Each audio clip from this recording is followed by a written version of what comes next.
Welcome to Markets on Chain, a series brought to you by the Global Blockchain Business Council. I'm Jane King at the New York Stock Exchange. Cardano is a decentralized, open source, proof of stake blockchain platform designed to be a sustainable and scalable smart contract network. Cardano is important as a third generation blockchain designed to solve the scalability, interoperability, and sustainability issues of earlier networks. I recently had a chance to talk with Frederik, who is the CEO of the Cardano Foundation. All the way from Switzerland. Great to have you here, Frederik, in New York. So explain your responsibility at Cardano. Yeah, so I'm the CEO of the Cardano Foundation, which is a Swiss non-for-profit foundation, which has a very single objective, and that is to advance the adoption of the blockchain. So we get, 1 billion people to get the utility of the blockchain, but they might not know they use the blockchain. So this is really about changing social and financial systems and allowing the people who don't have access to the systems we take for granted, and get advantage out of that. And when we're here on Wall Street, it's about ensuring that Wall Street has access to 2 billion people who don't have digital identity or don't have a national identity today. So it also gives you distribution.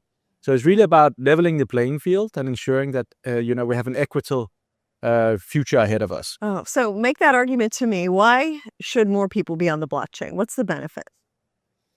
So it really depends on which eyes or the eyes of the beholder. But what's happening right now is really interesting. So for instance, around Agentic AI. So we have about 200 companies in Germany who is live on Agentic AI, fairly large companies. And they don't even know they're using Cardano as a security layer, as a digital identity layer, and as an accountability layer. So a part of when you have, for instance, Agentic AIs who's using data from 2 different databases, ensuring that the Agentic AI is who they say they are, that they have the data they claim without disclosing it, because we want privacy. You don't want your private or medical information to be shared among other companies without having control over that. But you want that beautiful user experience, right? Where you go to one place and you can, book your ticket and hotels and accommodation for your next holiday trip at the best mileage and at the best loyalty points and the best price possible based on 20 years of experience with Booking.com, for instance, right? So in many ways, what we're doing here is we're ensuring provenance of data, identity, and collaboration, all in a regulatory framework. So really the technology infrastructure. Yes. This is going to make all of our lives easier. And I even hear maybe payments might take place using stablecoin or... Yeah. So actually the AIs are actually paying themselves using regulatory compliant stablecoins. It's called USDM. It's a MiCA compliant stablecoin. And there's a microtransaction happening just to do the prompts. Yeah. And that's also part of the security layer, who ensures that one database who has more computing power than the other doesn't do unlimited prompts and can circumvent the security. Plus, it also creates the right incentives. We here on Wall Street, we know if we don't have the right incentives, nothing will happen.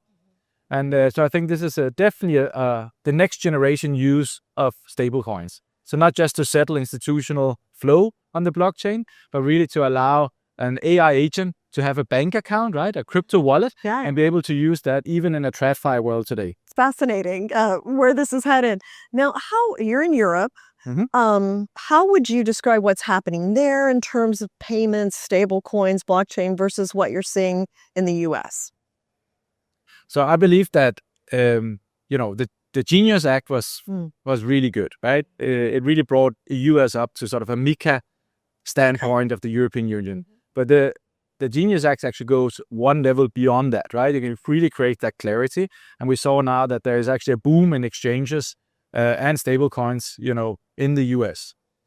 Now, the Clarity Act is where the magic is going to happen. So I already visited the Hill, right? And I spoke to members of the Agricultural Committee and so on. And I believe what we're going to see is that when that gets over the board, right, we're going to see a massive increase, maybe 10-fold blockchain adoption on the non-financial side here in the US. Okay. We already have, hundreds of companies waiting on this and they're ready. And you saw there was a piece of regulation coming out yesterday who very clearly says that Cardano is a commodity, right? Yes. So I think there you're going to see, that the US is going to be way ahead of what we have in Europe, because we still haven't clarified exactly that piece in the European Union. And we still have we're a bit more risk adverse in the European Union, where the US still is, the land of the free and hope and use of technology, right? So you're going to see a huge boom there. On the TradFi side, it's kind of interesting. So we have several things going on there with, the CSDs and, with different use cases. And I think specifically this risk management framework we did with GBBC is really going to push forward an adoption on TradFi we haven't seen before. And we're still in a vacuum because people are using too much permissions blockchains and they can't get the added value out of it. It is still better to use an IBM or an Oracle solution for what we want to do in TradFi. But what we see is that demand for public permissionless blockchains are increasing, but we need to cover these non-financial risks. And that's exactly what we've done with GBBC, right? Because when Euroclear, DTCC, and, Clearstream, they say, we want to start using infrastructure like that, and it comes together with people from industry like Cardano and Ava Labs, right? You actually see a match made in heaven. Now, Cardano has always been known as being very secure. That is kind of that was a priority for the company. How do you maintain those standards in an AI world, especially? Yeah, well, that is really difficult, right? So the first thing we've done is we took a really hard choice and we made governance on-chain.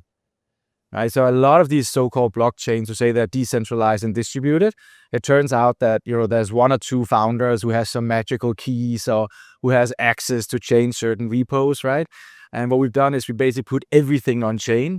We wrote a constitution together with the citizens of Cardano, and we implemented that in smart contracts to really protect the network. Okay. And that basically means that there's not one, pillar or one person you can attack, and then the thing goes down.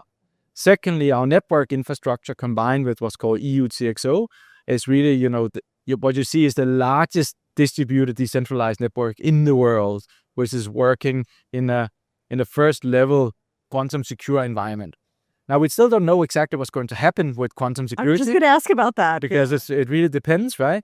But we implemented, for instance, the LEI, which is the legal entity identifier, outside Cardano, but made it interoperable. And the next level of that is called the VLEI, which is basically the first level quantum secure for corporations. And that created a huge demand from TradFi. So what we see right now is banks and brokers and exchanges and CSDs saying, we want to do something with Cardano because if the identity layer is first level quantum secure and is interoperable with something which is so distributed as Cardano is, plus we can prove it by working with companies such as, Metrica and Edinburgh Decentralization Index and others, you actually see that you have the next level of IT security infrastructure in the making.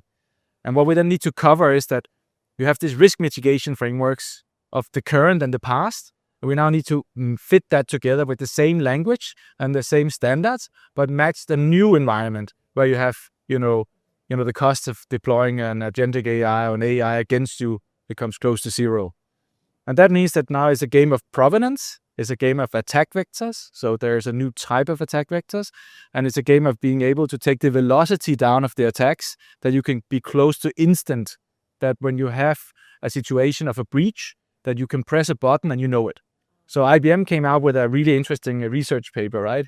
So from a TradFi company or classical corporate being breached by a hacker, it takes them about 18 months to figure out the hacker is in the system. Okay. Can you imagine in this beautiful room we're sitting here, if there's somebody in the system? How much damage would be done over that time? 18 months before they discover it.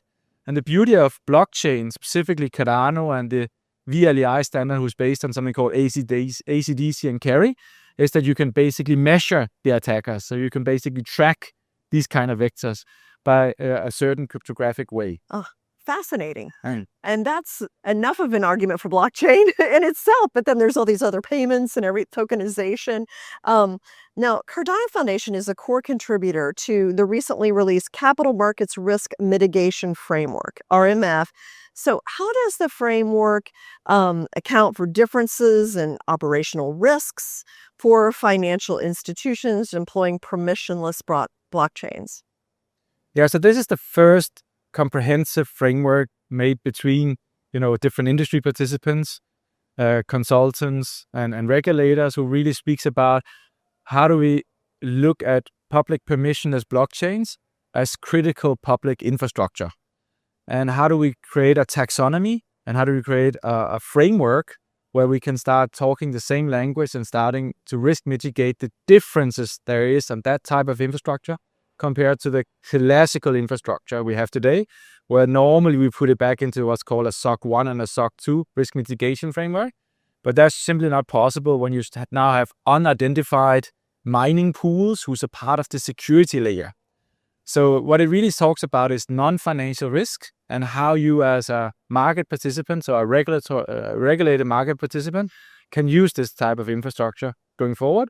But it also allows you to start measuring these risk mitigations frameworks and putting it into close to real-time monitoring. And this is very unique, and this is very good. Now, as someone who's kind of on the front lines of this emerging technology, where do you see blockchain, payments, crypto, tokenization, everything, say in 1 year and 5 years? How will we live? How will we transact, interact with this technology? So I fervently believe that we're going to head into a world that all of our systems are based on security with an underlying blockchain in plural. I think most people won't know they're operating on a blockchain. It becomes a standard in critical infrastructure because this is simply the best way to defend against some of these mass attacks from computers, servers, and artificial beings. But it also allows us to use the power of robotics and agents, which we are right now a little bit hindered on. Right? So we see, for instance, in Switzerland, we already have cases where an agentic AI has released a payment and the payment was wrong. So who is at blame? And we already see now that people really truly understand that, the benefits of giving access to bespoke control agents into, let's say, your email box or into your infrastructure to do certain things for you. But how do you actually make it accountable? And when you start exponentially increasing the compute power, what you really need is you need a system whereby compute power, you cannot take it down. And what's really, really interesting is that Cardano is not a technology system. It's 50% people and 50% technology. Okay. And that then becomes a part of the security infrastructure. Because if it's only technology, a brute force attack will be able to do so much damage. But the fact that you have this, 3,000 state pool operators who's unidentified at the highest standards and has the right incentives, that becomes the defense army of Cardano. Very interesting. So humans are still going to be playing a role in all this for the foreseeable future. Well, there's two scenarios how the world is going to play out, right? Okay. And the one is that humans are still relevant and we use technology to enhance and improve society. And the other one is that humans are no longer relevant and the bots and the AIs can do everything. But in that scenario, it becomes very difficult to foresee why humans should even exist. And it's not about helicopter money and a universal basic income. It's about how our DNA is. And I think our DNA is coded in such a way that we want to have purpose in our lives. Getting free money and, doing yoga and painting might be good for the minority of the population, but there's probably a 90% difference of the population who needs to feel they belong in society. Yeah. That's simply, and accomplish things and move humanity forward. So that's built into, 1,000 years of evolution, right? That's right. Or 10,000 years of evolution, right? Yeah. So I do think that paying attention to blockchain and using blockchain as a force for good is extremely important. Frederik, thank you so much for coming in, and it's a fascinating time to be in this industry. So thanks for sharing your insight with us. Yeah, thank you. It was a pleasure. Thank you.